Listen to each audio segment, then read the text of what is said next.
Ele passou o final de semana aí comentando esse assunto também e debochando das pessoas, né? Dizendo que vai dar para comprar pastel, esse tipo de coisa, né, Zenha? Ana, a gente tem a fala dele num evento do Temos. PL Mulher, né? Isso. Vamos ouvir, Gui, o que ele disse?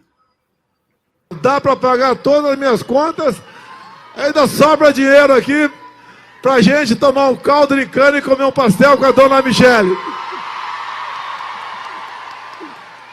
Você não é chegada em caldo de cana, não? Agora...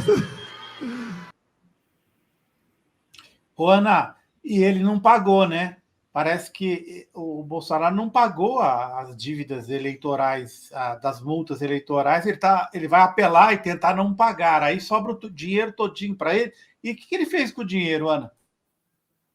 Então, as notícias são de que ele aplicou num desses fundos, investimentos de renda fixa, para render lá, com base na taxa Selic, que está nas alturas por conta de Campos Neto, que eles colocaram ali, né? Ele e o Paulo Guedes. Então, debocha duplamente do Brasil, né? Debocha da taxa de juros, debocha desse montante de recurso extraordinário, né? 17 milhões, é muito dinheiro. E ainda não paga as multas, né? Assim, o suposto era que esse valor era para ajudar, né, no pagamento. Mas esse é um modus operandi dessa extrema direita, né? Dessa direita não é só no Brasil, né, Azenha? Que se chamaria assim uma espécie de monetização do discurso de ódio, né? Como transformar isso em dinheiro. Houve uma briga interna, viu, Ana? Muito intensa. Entre eles, tinha uma turma que queria sair do acampamento do QG e ir para a esplanada dos ministérios, porque dizia assim, nós precisamos fazer pressão, precisamos ir lá pressionar. E tinha uma turma que não queria sair do acampamento porque temia perder os PIX. O Oswaldo Eustáquio é um jornalista bolsonarista que fez a denúncia disso, dizendo que os caras arrecadaram um montão de dinheiro, usaram só um pouquinho e deram um golpe do Pix, ficando com o dinheiro, né?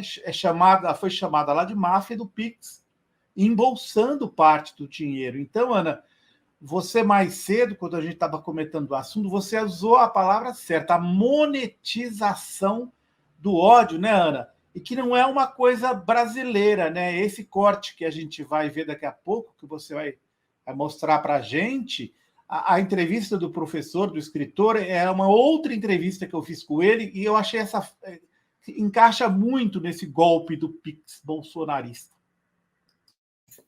É isso, vou pedir ao Gui para a gente assistir aqui com a nossa audiência, então, esse pequeno trecho de uma entrevista e que a gente traz também alguns exemplos dos Estados Unidos, Itália e outros de como funciona essa monetização do discurso de ódio.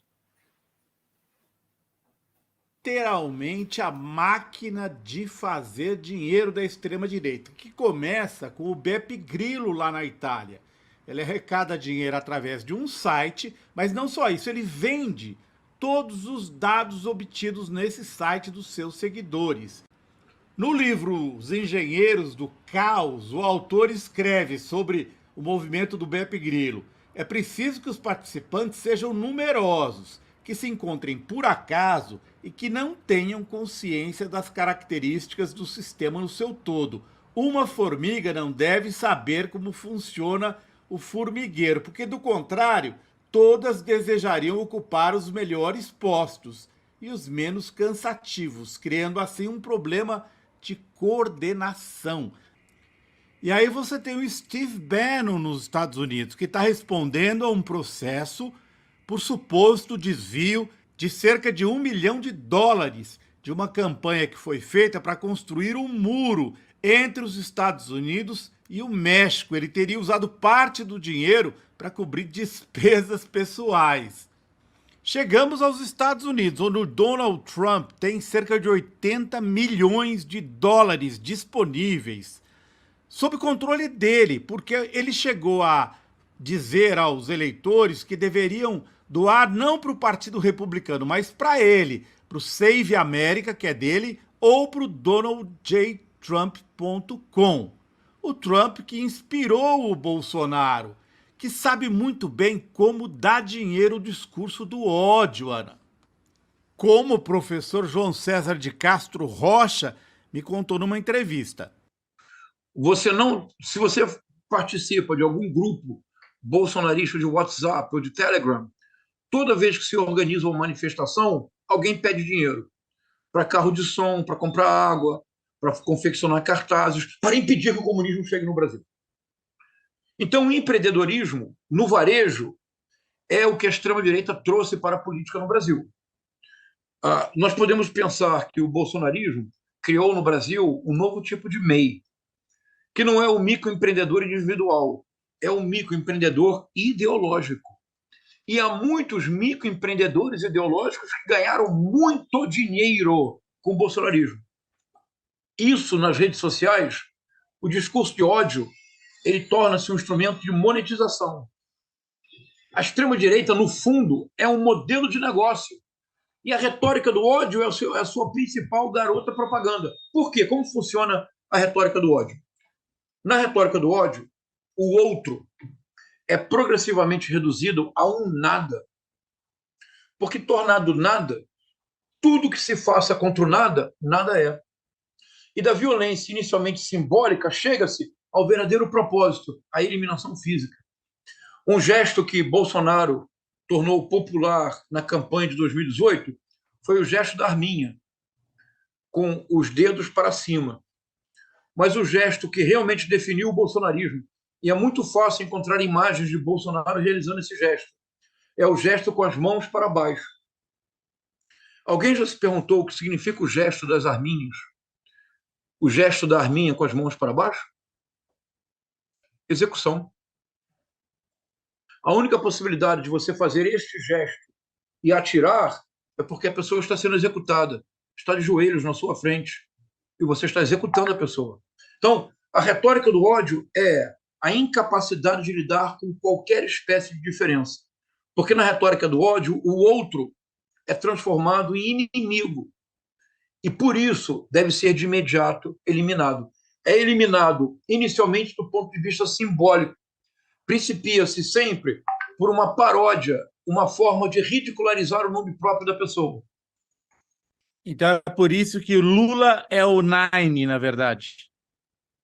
É isso, exatamente. Porque quando você torna o Lula o Nine, você não é um nome próprio, não é uma pessoa identificável, é um estigma, é um emblema do mal, contra o próprio mal em si, tornado nada, por que não eliminá-lo? A consequência é assustadora e nós precisamos deixar isso bem claro, porque se seguirmos adiante com esse tipo de retórica do ódio, não haverá possibilidade alguma de jamais formarmos uma nação.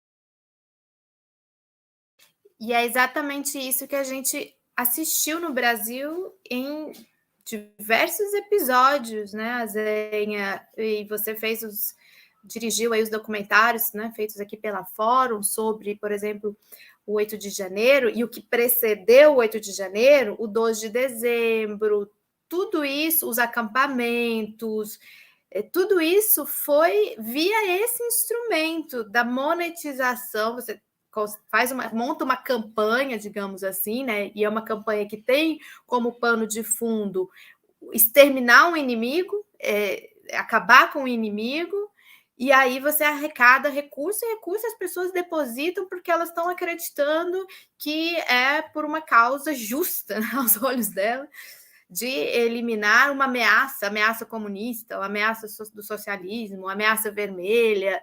E com base nisso, aqui em Brasília, no acampamento deles, no QG do Exército, nós que vivemos em Brasília, nós percebíamos e víamos isso quando a gente passava pelo eixo monumental, ali ao lado do acampamento, as filas para os alimentos, a distribuição, como chegava coisas, chegavam vários caminhões com alimentos, com garrafões de água, e tinha lá os cartazes bem grandes do Pix, deposite o Pix, e parece que eles arrecadaram e deu até briga por conta desse dinheiro, obviamente. E a mesma coisa para o 8 de janeiro, que a gente sabe é que nos estados funcionou muito essa campanha dos depósitos solidários para financiar os ônibus de golpistas que viriam para fazer o assalto à Praça dos Três Poderes. É realmente incrível.